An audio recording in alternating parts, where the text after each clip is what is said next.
वक्त का सफ़र अगर हकीकत बन जाए तो शायद वो कुछ ऐसा ही नज़र आए। आज हम डिस्कवर करेंगे वो हैरत अंगेज़ दुनिया जहाँ हर कदम एक नई कहानी सुनाता है, और इन कहानियों के लिए मैं हूँ AMZ। अस्सलाम वालेकुम, welcome to my new video. आज मैं जिस जगह को विज़िट करने जा रहा हूँ, आप मेरे पीछे एक ये बिल्डिंग देख रहे होंगे और आपको लग रहा होगा कि ये कोई फ़िल्म का सेट है, लेकिन ये फ़िल्म का सेट नहीं। ये वो जगह है जहाँ पे माजी, हाल और मुस्तकबिल सब एक साथ मिलते हैं। आपने कभी सोचा है कि ज़मीन पर ज़िंदगी कैसे शुरू हुई और आने वाले वक्त में इंसान कहाँ तक जा सकता है? ये सब कुछ और बहुत कुछ हम देखने वाले हैं इस वीडियो में, तो वीडियो में जुड़े रहिएगा। और आज मैं जिस जगह पर मौजूद हूँ ये है लंदन का नेचुरल हिस्ट्री म्यूज़ियम। और मैं आपको बताता चलूँ कि ये सिर्फ़ एक म्यूज़ियम नहीं है, बल्कि ज़मीन की अरबों साल पुरानी कहानी है। तो आइए चलते हैं अंदर और मज़ीद टाइम ज़ाया किए बगैर हम देखते हैं कि अंदर क्या क्या मौजूद है हमारे लिए।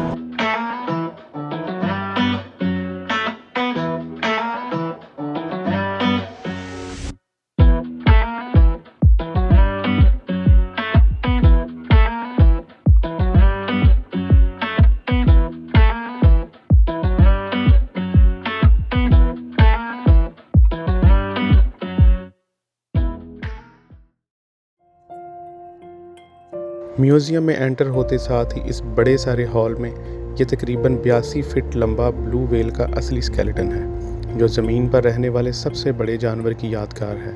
इसका नाम होप रखा गया और 2017 में इसको इस हॉल की छत पर लटकाया गया। देखने में ये एक आम मछली लगती है। ये स्वॉर्ड फिश समंदर की तेज़ तरीन शिकारी मछलियों में से एक है। इसकी तलवार जैसी लंबी चोंच शिकार को जख्मी करने और तेजी से पकड़ने में मदद देती है।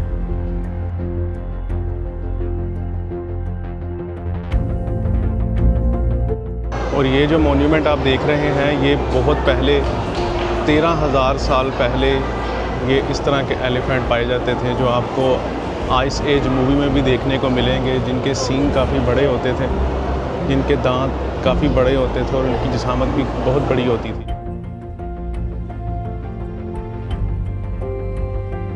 ये डायनासोर का मॉन्यूमेंट 1914 में यूके का ये इलाका है, एक आइल ऑफ वाइट, वहाँ से डिस्कवर किया गया था। और इसके बारे में यहाँ पे कहा जाता है कि ये सबसे कंप्लीट डायनासोर का जो स्केलेटन है ये वो है। और मुझे बिल्कुल नहीं पता कि डायनासोर वाली कहानियाँ वाकई हकीकत में मबनी हैं कि नहीं। बस जो यहाँ पे है आप भी देखो, मैं भी देखता हूँ।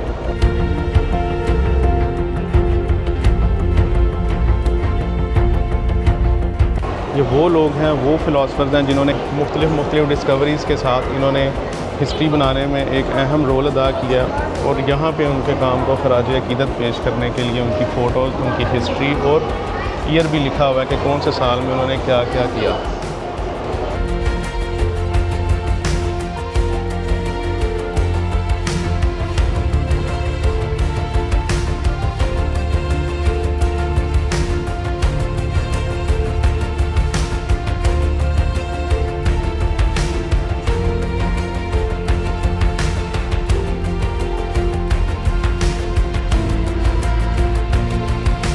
मुझे इस बिल्डिंग का इंफ्रास्ट्रक्चर इतना मज़े का लग रहा है। ये रोमन आर्किटेक्चर के अकॉर्डिंग इसको डिज़ाइन किया गया और कलर भी वही यूज़ किए गए हैं।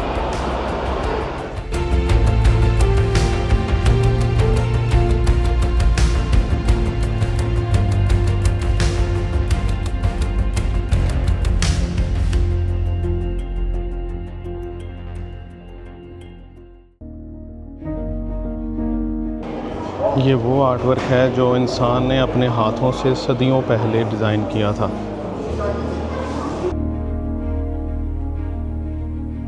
और ये जो आप पत्थर देख रहे हैं ये गोल्ड है, जो गोल्ड पत्थर के साथ इस तरह अटैच होता है। बाद में इसको मुख्तलिफ़ तरीक़ों से अलग किया जाता है और फिर प्योर करके मार्केट में बेचा जाता है। और ये भी एक गोल्ड का छोटा सैंपल बना हुआ है।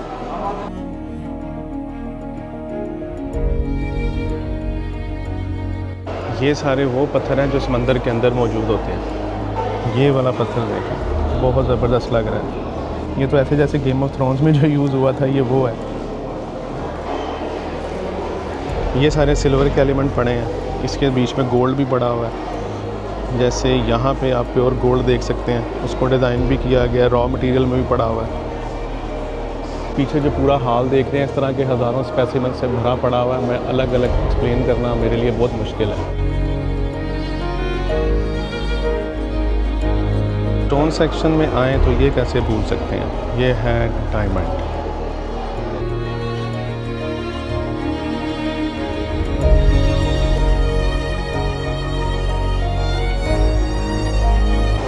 Hello monkey, how are you?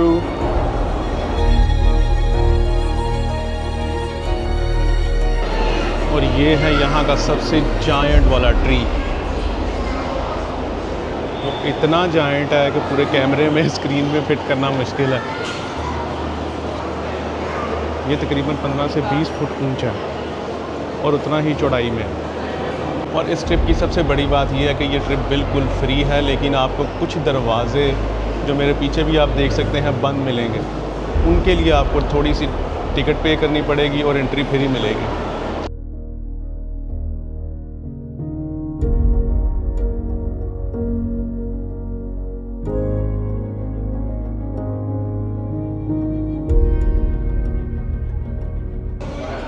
ये बर्ड की स्पीशीज़ दुनिया की सबसे पहली पहचानी गई स्पीशीज़ है और तमाम बर्ड्स को इसी के साथ ही रिकग्नाइज़ किया जाता है।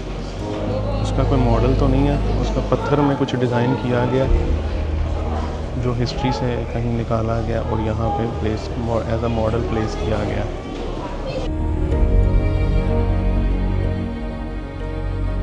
यहाँ पे आपको एक चीज़ बता दूँ कि यहाँ जितने भी मॉन्यूमेंट्स पड़े हैं वो बिल्कुल असली हड्डियों के बने हुए पड़े हुए हैं।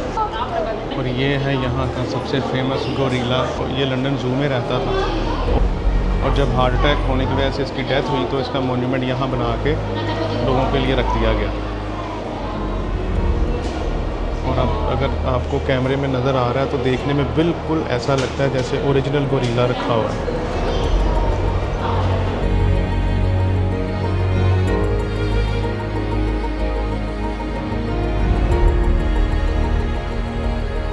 वैसे तो इसकी एंट्री फ्री है, लेकिन अगर आप कुछ डोनेट करना चाहते हैं तो यहाँ पे यूज़ होगा तो आप कर सकते हैं। नॉर्मली यहाँ पे इतना रश नहीं होता क्योंकि इन्होंने एडवांस ऑनलाइन रिजर्वेशन का सिस्टम रखा हुआ है। आप रिजर्वेशन करवा के आ सकते हैं।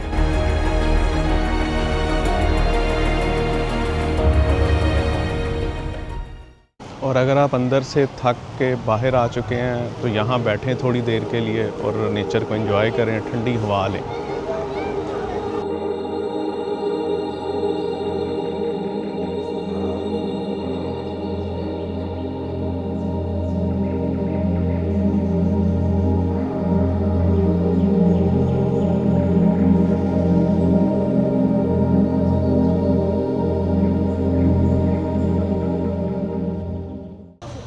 और फिर चलें इस गली से होते हुए अपनी अगली मंजिल की तरफ, जो कि यहाँ से बहुत दूर नहीं है, बिल्कुल 3 से 4 मिनट की पैदल वॉक है।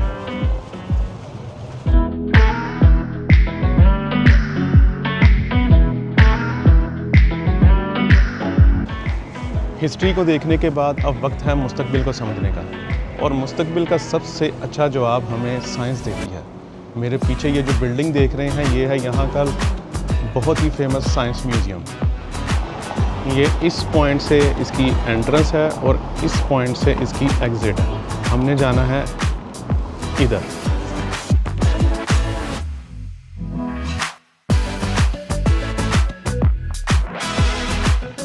Our museum is open for all। और यहाँ पे हमें ऑफिशियली वेलकम कहा जा रहा है। वाह, नाइस वाइब। आपको अंदर आते साथ ही फ्यूचर नज़र आएगा, जो कि बाइसिकल के साथ उन्होंने ऊपर लटका दिया।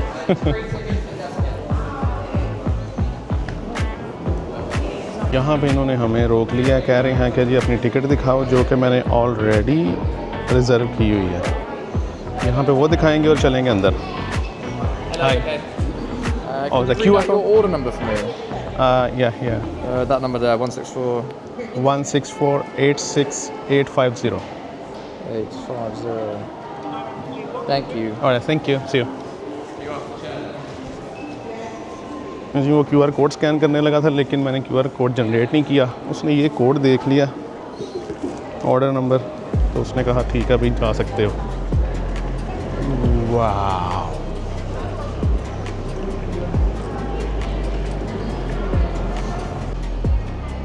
अंदर आते साथ ही ये जो सबसे पहले आपको एक बड़ा सारा इंफ्रास्ट्रक्चर नज़र आ रहा है, ये है दुनिया का सबसे पहला वाला स्टीम इंजन, जो 1797 में बोल्टन एंड वॉट ने डिज़ाइन किया था, जो कि कुछ इस तरह काम करता है। यहाँ पे उसका एक छोटा सा मॉडल दिखाया गया जो स्टीम के साथ कैसे काम करता था।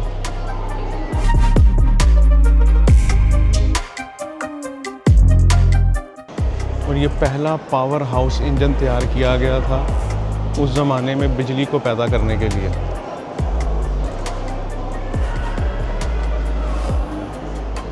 और ये उन इंजीनियर्स के स्कल्पचर पड़े हुए हैं जिन्होंने स्टीम इंजन्स को ईजाद किया और उसमें थोड़ा थोड़ा टाइम गुजरने के बाद इनोवेशन भी करते रहे।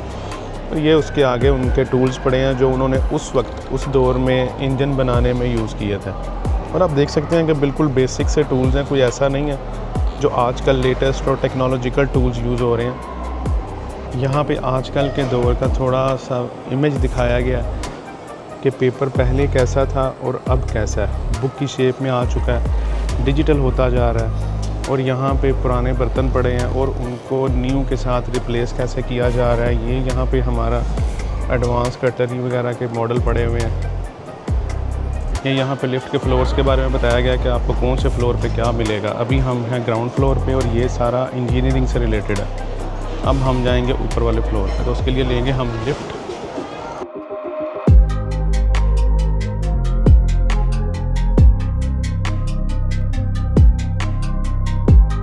हम आ चुके हैं फ्लोर 1 पे और ये है टेक्नीशियन से रिलेटेड।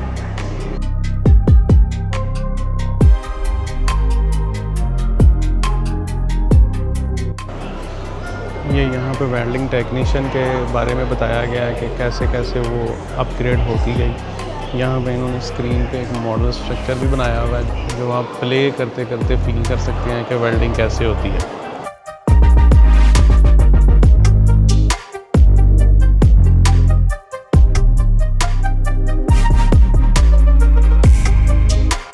यहाँ पे इस तरह छोटी छोटी एक्टिविटीज़ भी रखी हुई हैं जहाँ पे आप अपनी टेक्नीशियन पावर को टेस्ट कर सकते हैं। ये टेक्नीशियंस का यूनिफॉर्म और बेसिक चीज़ें और उनके जो टूल्स होते हैं उसके बारे में डिस्प्ले किया गया। टेक्नीशियंस होते कौन है वो आप कभी बता देते हैं। वैसे तो हमारे कंट्री में जो जगाड़ू काम करते हैं उनको टेक्नीशियंस बोलते हैं। सो अभी हम जा रहे हैं इंजीनियरिंग सेक्शन में। अगर तो आपको साइंस और टेक्निकल चीज़ों से थोड़ा प्यार है तो आपको ये सारी वीडियो बहुत इन्फॉर्मेटिव लगेगी और अच्छी भी लगेगी।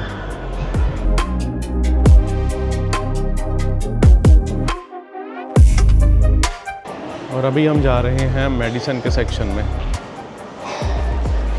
देखते हैं इसमें क्या क्या बताया गया है, क्या क्या एडवांसमेंट आ रही हैं। और ये जो पीछे वॉलपेपर आप बड़ा सारा देख रहे हैं, ये एक वॉलपेपर नहीं है, ये एक पुराना स्टार्टिंग में जो एक्सरा होता था ये वो है। और ये है सबसे पहली एक्सरे मशीन जिसमें इंसान को लटाया जाता था और जिस भी पोजीशन का एक्सरा लेना होता था उस पे उसको सेट करके तो एक्सरा ले लिया जाता था। और जहाँ तक मेरा ख्याल है इंसान ने कभी ना कभी अपनी लाइफ में एक आध एक्सरा तो ज़रूर करवाया होता है। और ये जो अभी आप मॉडल देख रहे हैं ये MRI स्कैनर है प्री मैच्योर बच्चों के लिए जो एक छोटे साइज़ में बनाया गया है। ये जो अभी मेरे पीछे आप देख रहे हैं ये है पोस्टमार्टम का स्टैंड और ये उसके साथ उसका सारा सामान पड़ा हुआ है जिसके साथ पोस्टमार्टम होता है और जो जो चीज़ें और टूल्स की ज़रूरत होती है ये सारा उसका डिस्प्ले है। जब किसी भी डेड बॉडी का पोस्टमार्टम करते हैं तो ये उसके ब्लड सैंपल्स के लिए जो चीज़ें यूज़ होती हैं ये वो हैं।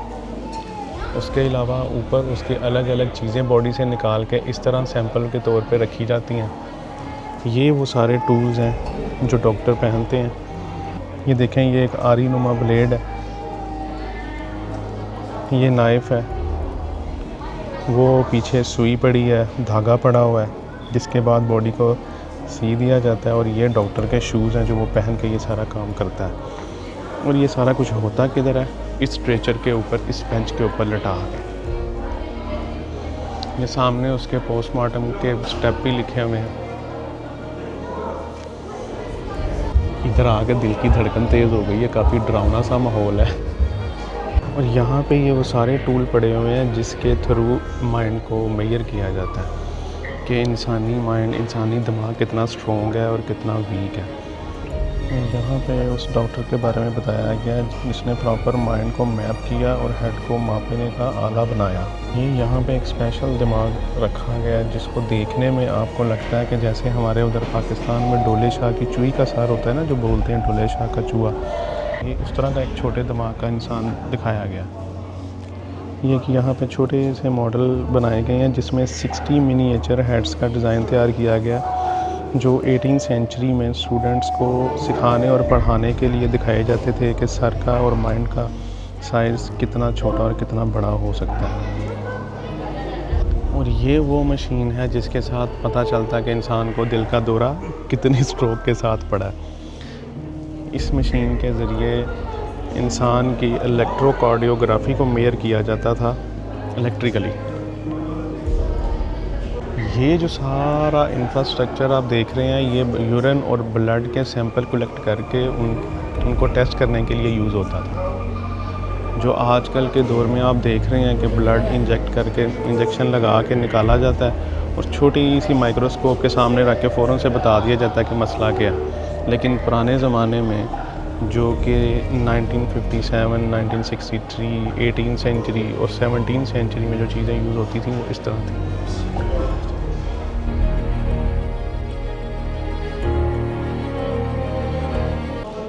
आजकल एम्ब्रियो डेवलपमेंट को अल्ट्रासाउंड की नज़रों से, अल्ट्रासाउंड के कैमरा से बड़ी आसानी देखा जाता है कि बेबी की ग्रोथ किस हद तक पहुंच चुकी है। लेकिन 1880 में ये डेवलपमेंट इस तरह चेक की जाती थी इन टूल्स के थ्रू। और ये जो आप देख रहे हैं ये एक कब्र है। कब्र मतलब ताबूत। और ये जो पीछे आप वॉलपेपर देख रहे हैं इसमें दिखाया गया है कि कैसे एक दफन किए हुए मुर्दे को, डेड बॉडी को बाहर निकाला गया क्योंकि उसका स्किन का स्पेसिमेन चाहिए था। उसको निकाल के उसकी बॉडी के सैंपल लेके पोस्टमार्टम करके उसको दोबारा ताबूत में डाल के दफनाया गया। ये उसका एक सैंपल भी यहाँ पे रखा हुआ है। थोड़ी सी डिटेल उसके बारे में बताई गई है और उन डॉक्टर्स के बारे में बताया गया जिन्होंने ये काम किया। 1776 और 1780 के दौर में बताया गया कि एक ढांचा, एक स्केलेटन की स्किन डेवलपमेंट कैसे होती है।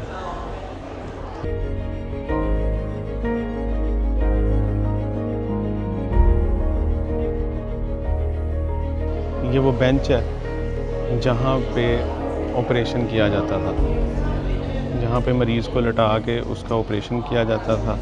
ये पीछे कुछ मॉडल भी लगाए गए हैं, कुछ पोस्टर्स लगाए गए हैं। ये यूनिफॉर्म था जो डॉक्टर तब पहनते थे। आजकल तो प्रॉपर यूनिफॉर्म होता है, ब्लू कलर का या वाइट कलर का मास्क होती, कैप होती है, लेकिन तब सिर्फ ये एप्रन होता था। ये टूल्स हैं जो नाइफ़, सीज़र और इस तरह की चीज़ें यूज़ होती थी स्टिचिंग के लिए। धागा भी पड़ा हुआ है। आपने कभी सोचा भी नहीं होगा कि एक इंसान के अंदर इतना कुछ मौजूद होता है जो आपको नज़र आ रहा है। काफ़ी सारी वेन्स, काफ़ी सारे बॉडी पार्ट्स, ऑर्गन्स, ये सब कुछ आपके अंदर भी मौजूद है। वहाँ से निकल के हम पहुँच चुके हैं साइंस सिटी में।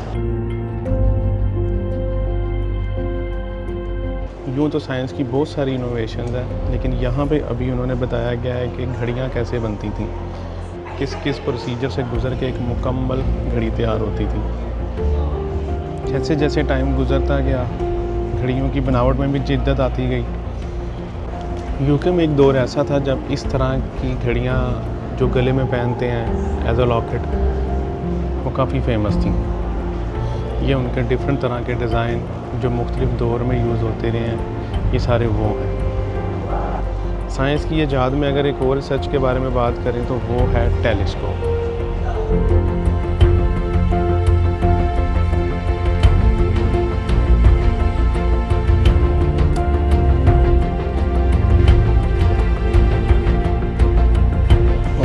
पहुंच चुके हैं फ़्लाइट सेक्शन में। आराम से इसलिए बोल रहा हूँ क्योंकि यहाँ पे सब आराम से बोल रहे हैं, बल्कि बोल ही नहीं रहे।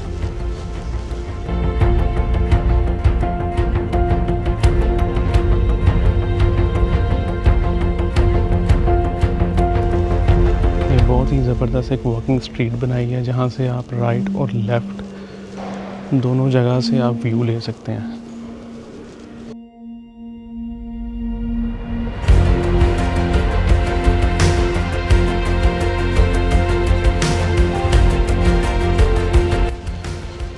ये वो जहाज़ हैं जो बिल्कुल इनिशियल स्टेज पे बनाए गए थे, जिनकी फ़्लाइट की हाइट इतनी ज़्यादा नहीं होती थी और लॉन्ग टाइम के लिए फ़्लाई नहीं कर सकते थे। लेकिन टाइम गुज़रने के साथ साथ इनमें भी इनोवेशन आती गई और ये म्यूज़ियम का हिस्सा बन गए और इनकी जगह नए आने वाली जहाज़ों ने ले ली। कैमरे में पता नहीं आपको ये देखने में साइज़ कितना लग रहा है, लेकिन ये काफ़ी जायंट है, बट है सिर्फ एक बंदे के लिए। वो आप देख सकते हैं, ये अगर मैं दिखा सकूं, यहाँ पे सिर्फ एक बंदे के लिए बैठने की जगह है।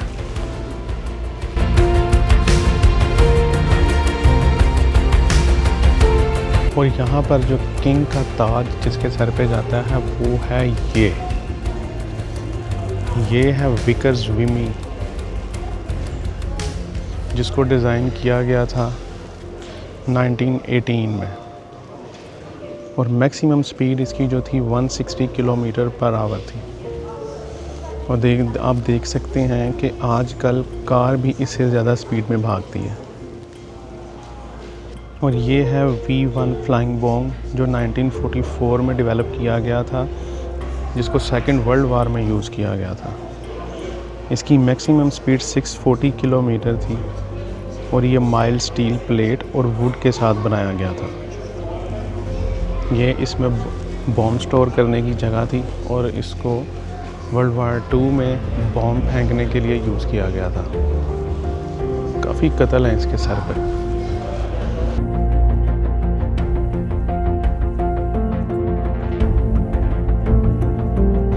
और यहाँ पे आता है हमारे पास बिजनेस जेट। 1945 की जेट इनोवेशन के बाद जो बिजनेस जेट हमारे सामने आया 1965 में, वो ये था। इसमें टोटल 8 पैसेंजर की कैपेसिटी थी और 2 क्रू मेंबर इसमें सफ़र कर सकते थे। इसकी मैक्सिमम स्पीड 955 किलोमीटर थी।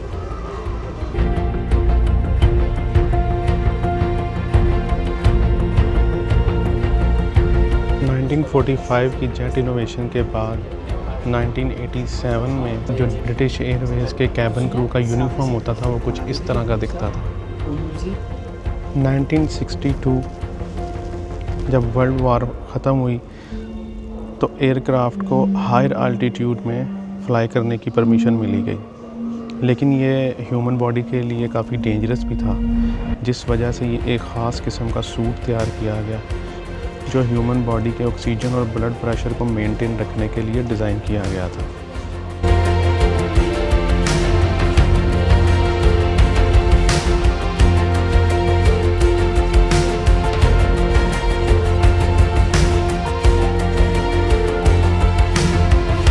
और ये है एयर बलून जिसके नीचे आग जला के हवा में उड़ते हैं। ये तो आजकल आपको काफ़ी जगहों पे एंटरटेनमेंट वाली जगहों पे देखने को मिल जाता है। तुर्की में भी ये काफ़ी फेमस है एयर बलून, ये वो चीज़ है। और ये यहाँ पे साइंस म्यूज़ियम की शॉप है जहाँ पे आपको डिफरेंट तरह की चीज़ें मिलेंगी, different science models, different type की कार्स, रॉकेट्स, टॉयज़।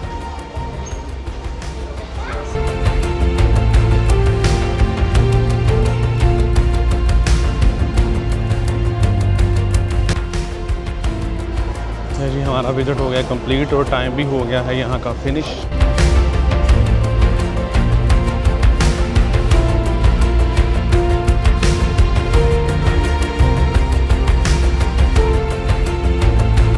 और यहाँ पे हम अपनी वीडियो को करेंगे एंड। मैं आपसे इजाज़त चाहूँगा, मिलते हैं एक नई वीडियो में और आप कमेंट सेक्शन में ज़रूर बताइएगा कि आपको मेरी वीडियो कैसी लगी। मिलते हैं नेक्स्ट वीडियो में। अल्लाह हाफ़िज़।